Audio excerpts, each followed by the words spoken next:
connected with India.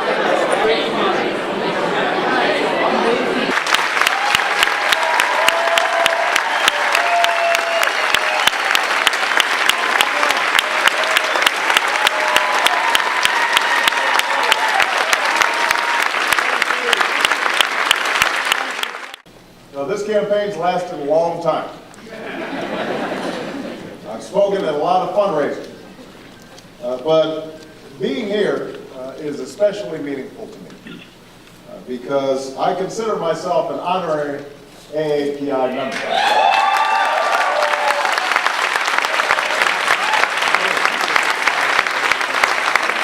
And I think I've got some pretty good credentials. As many of you know, I was born and raised in Hawaii. So that makes me a local boy right away. A majority AAPI state. I grew up also in Indonesia, in Southeast Asia. But of course, most importantly, I've got a sister who is half Indonesian, who is married to a Chinese Canadian. I don't know what that makes my niece, except healthcare. Too often,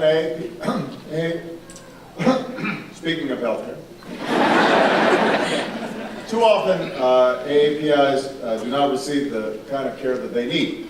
As president, I intend to work with the Asian American and Pacific Islander community to guarantee health care for anyone who needs it and to make it affordable to anyone who wants it. And we are going to reach out to new immigrants and remove the language and cultural barriers that too often prevent people from receiving proper care. We will end disparities in the healthcare system when I'm President of the United States of America. Another priority is opening up opportunity to Asian American and Pacific Islanders to help those small businesses that are struggling in these difficult economic times. We're going to offer more support to minority-owned enterprises and help reduce healthcare costs for small businesses. And we're going to make sure that AAPIs and all Americans have the skills they need to compete and succeed in our global economy. We're going to invest in early childhood education and make sure that we're closing the achievement gap and that every child is prepared for school. We're going to recruit more teachers into our communities, and we're going to pay them more money and give them more support. We're going to make college affordable for every young person in America by giving them a $4,000 tuition credit every student every year in exchange for national service. That's an agenda that is going to serve not only the AAPI community, but all of America.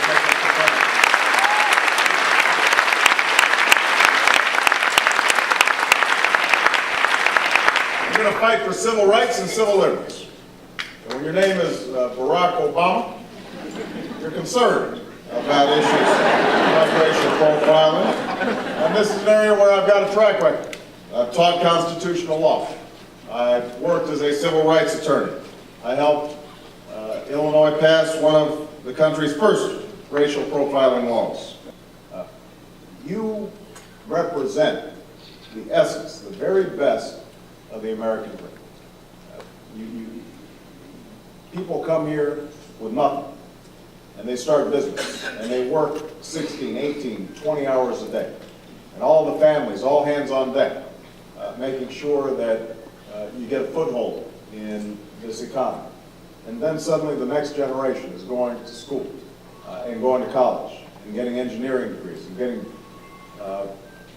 getting the kinds of education that allows you not only to prosper as a family, but also to create enormous wealth and opportunity for others all throughout this country.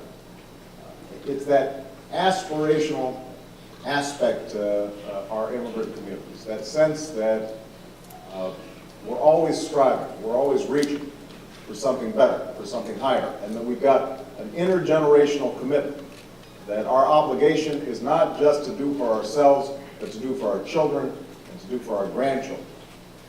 That is the essence of the American dream. That's what this country has been built on. That's what it's been all about. And one of the challenges of this election is making sure that that American dream is working for everybody. Because for far too long, I think we've had a tendency to see that growth and prosperity is something that comes naturally. It doesn't come on its own. It comes because of sacrifice. It comes because of struggle. It comes because we are unified, black, white, Hispanic, Asian, Native American, young, old, rich, poor, gay, straight, disabled. It comes because we decide that we're going to come together and focus on making this a great country as opposed to dividing ourselves and pushing each other apart. Your children, your grandchildren, when they decide, I want to be president of the United States, or I want to be a congressman, or I want to be a business, that they don't see any ceilings above them. That they feel as fully a part of this country as anybody.